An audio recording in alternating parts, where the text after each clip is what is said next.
Do you know why 70% of traders lose money in intraday trading?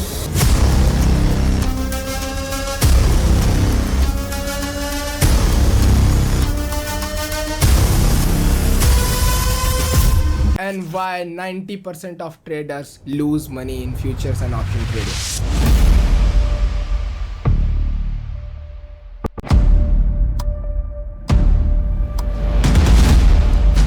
अगर आप इसी चीज को जानना चाहते हैं तो बने रहिए हमारे साथ वीडियो में। मिलता हूं मैं आपको इंट्रो के बाद और बात करेंगे इसी चीज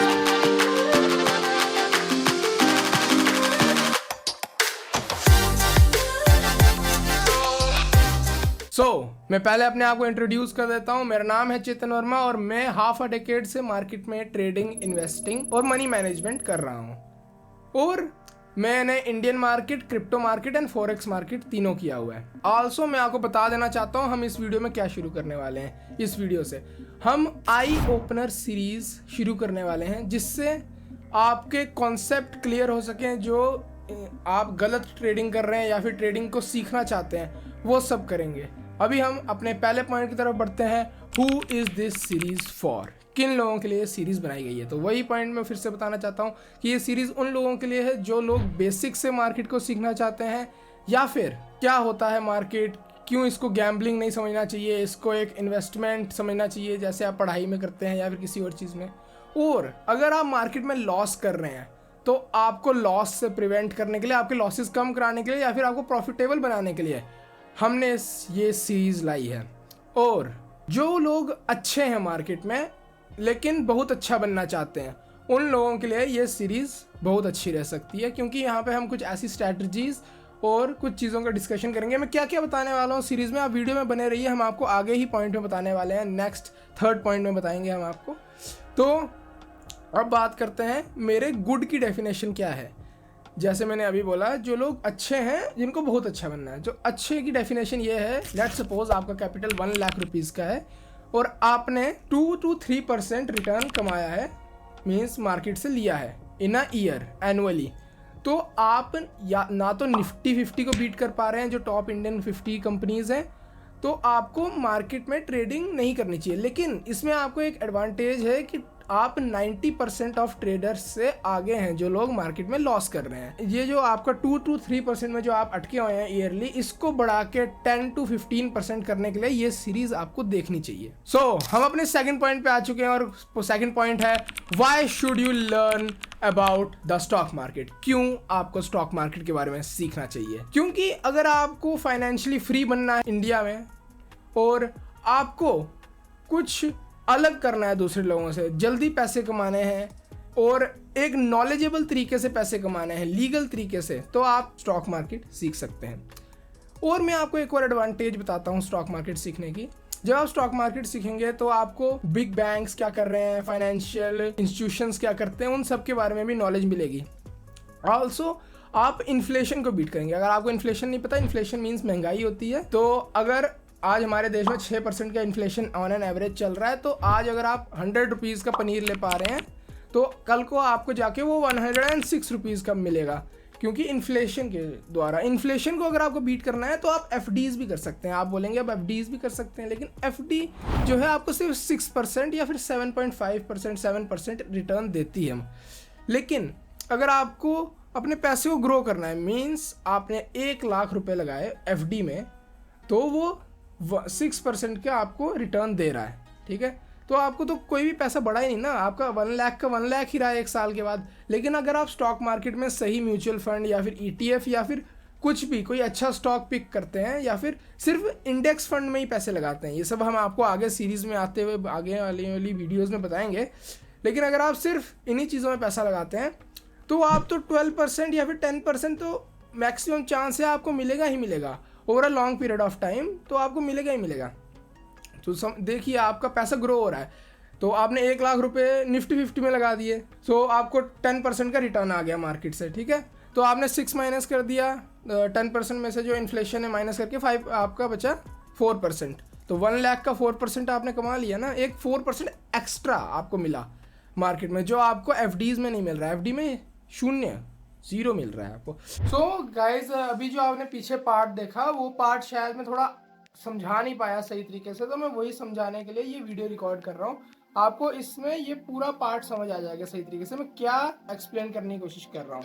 तो सबसे पहले हम बात कर लेते हैं एफडी की। मैं बोल रहा हूँ एफडी जो है 6 to 7% रिटर्न देती है, ठीक है। और जो हमारा स्टॉक मार्केट है उसमें हमको अप्रोक्सीमेटली 12% रिटर्न तो मिलता ही मिलता है। इंडेक्स फंड की बात कर रहा हूँ, मैंने आपको बताया, मैं आगे आने वाली वीडियोस में बताऊंगा क्या होता है वो। तो हमको अप्रोक्सीमेटली 12% ऑफ रिटर्न तो मिलता है, ठीक है ना। तो वही मैं एक्सप्लेन करने की कोशिश कर रहा हूँ। अगर इन्फ्लेशन जो है हमारा, इन्फ्लेशन 6% का है तो आप 6% में से रिटर्न को माइनस कर दीजिए। चलिए हम मान लेते हैं 7% का रिटर्न है, उसमें से हमने माइनस कर दिया 6% के इन्फ्लेशन को, तो हमारा कैपिटल में 1% ही सिर्फ इंक्रीज हुआ। लेकिन यहाँ पे अगर आप देखेंगे 12% में से आप 6% को माइनस करते हैं तो आपका 6% ऑफ कैपिटल का गेन हुआ ना। तो आप समझ सकते हैं स्टॉक मार्केट में आपका फायदा ज्यादा है एज कम्पेयर टू एफडीज। और क्या पता अगर आप कोई खराब बैंक में एफडी करा दे तो आपको इससे भी कम रेट ऑफ रिटर्न मिले। तो इसलिए ये पॉइंट आपको क्लियर हो गया होगा। तो वापस बढ़ते हैं वीडियो पे। इसके लिए आपको स्टॉक मार्केट में इन्वेस्ट करना चाहिए।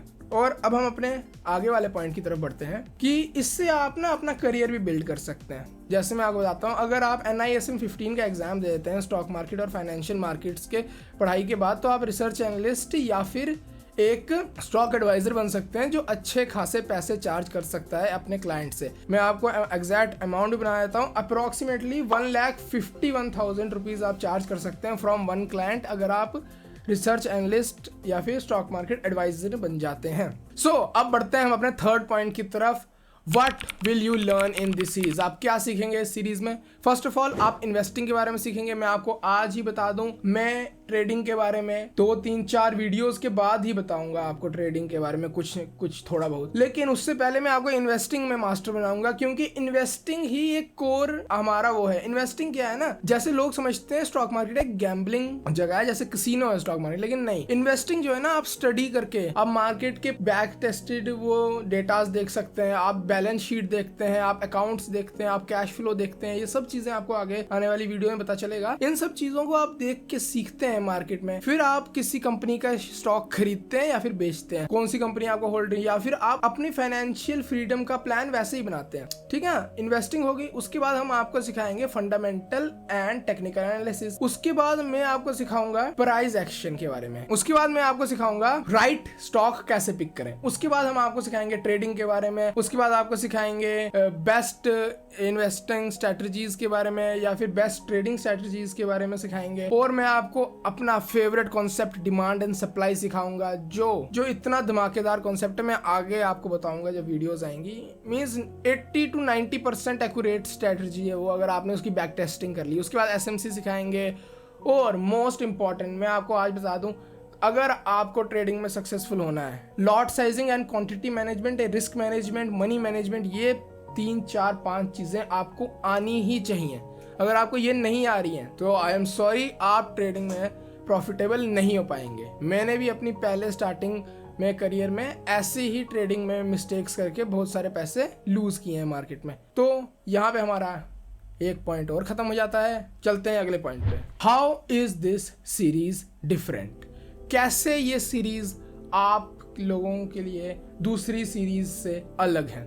मैं आपको बता दूं, जो मैंने आपको डिमांड एंड सप्लाई का कॉन्सेप्ट बताया है वो कोई आम कॉन्सेप्ट नहीं है, वो पावरफुल, क्लियर, सिंपल कॉन्सेप्ट है। इसमें मार्केट आपको खुद इंडिकेट करके बताएगा कि यहाँ पे आपको बाय करना है, यहाँ पे सेल करना है, कहाँ पे शॉर्टिंग करनी है, कहाँ पे। और वो हर टाइम फ्रेम पे, मैक्सिमम टाइम हर टाइम फ्रेम पे वर्क होता है। लेकिन मैं आपको बता दूं 15 मिनट और 1 आवर टाइम फ्रेम में मास्टर है ये। और जो मैंने आपको बोला कि आपको स्टॉक पिकिंग स्ट्रैटेजी सिखाऊंगा फॉर स्विंग ट्रेडिंग, मैं इन्वेस्टिंग के लिए भी सिखाऊंगा, लेकिन स्विंग ट्रेडिंग के लिए जो स्टॉक पिकिंग स्ट्रैटेजी सिखाऊंगा मैं आपको, वो बेस्ट होंगी। बेस्ट आपको जितना मर्जी रिटर्न मिल सकता है आपको, लेकिन मिनिमम आपको 2 to 3% रिटर्न मंथली मिलेगा ही मिलेगा आपको स्विंग ट्रेडिंग की स्ट्रैटेजी में। आप समझिए 2 to 3% अ मंथ, तो अगर आप 3% भी मान लेते हैं तो एक ईयर का हो जाता है 36%। मीन्स आपने निफ्टी का 3 times रिटर्न बना लिया आपने, अगर हम निफ्टी के रिटर्न्स की बात करें तो। आप समझिए इस सीरीज में आपको बहुत कुछ मिलने वाला है, ठीक है। सो हम अपने बढ़ते हैं नेक्स्ट पॉइंट की तरफ। सो हमारा 5th point and last point यही है, what's coming in the next video. तो आप लोग भी क्यूरियस होंगे कि नेक्स्ट वीडियो में क्या आने वाला है। तो मैं आपको बता दूं, नेक्स्ट वीडियो में हम स्टॉक मार्केट के बेसिक्स और इन्वेस्टिंग के बेसिक्स जानेंगे कि आपको इन्वेस्टिंग कहाँ पे कर सकते हैं, कैसे कर सकते हैं, क्या क्या हमारे इस जगह में कैसे कंट्रोल करते हैं, गैम्बलिंग से कैसे बचना है आपको इन्वेस्टिंग में, और भी बहुत सारी चीज़ें आपको सिखाई जाएंगी इस सीरीज़ में नेक्स्ट वीडियो में। एंड आपको बता दूं, मैं कोई हार्ड वर्ड्स, कोई भी ऐसे शब्द इस्तेमाल नहीं करूंगा कि कुछ अलग अलग शब्द लोग इस्तेमाल करते हैं, आर्बिट्राज, ये सब, इन सब का मैं मीनिंग आपको बहुत आसानी से बताऊंगा, हर चीज़ का मीनिंग बताऊंगा आपको। सो लास्ट में आपको यही बताना चाहता हूँ, जिस बिल्डिंग का बेस स्ट्रांग होता है, बिल्डिंग के ऊपर आप जितनी मर्जी फ्लोर्स बना लें, आपको कोई दिक्कत नहीं आने वाली। लेकिन जब बेस आपका ख़राब होना शुरू हो जाता है, फिर कुछ भी नहीं कर सकता कोई भी। सो हमेशा अपना इन्वेस्टिंग का और स्टॉक मार्केट का बेस और बेसिक्स को ध्यान में रखें। सो अगर आपको वीडियो अच्छी लगी हो, मैं फिर से आपको बोलना चाहता हूँ, लाइक और सब्सक्राइब कीजिए, हमारे चैनल को सपोर्ट कीजिए। हम आपको अच्छा कंटेंट देते रहेंगे और पावरफुल नॉलेज प्रोवाइड करते रहेंगे। जय हिंद, जय भारत।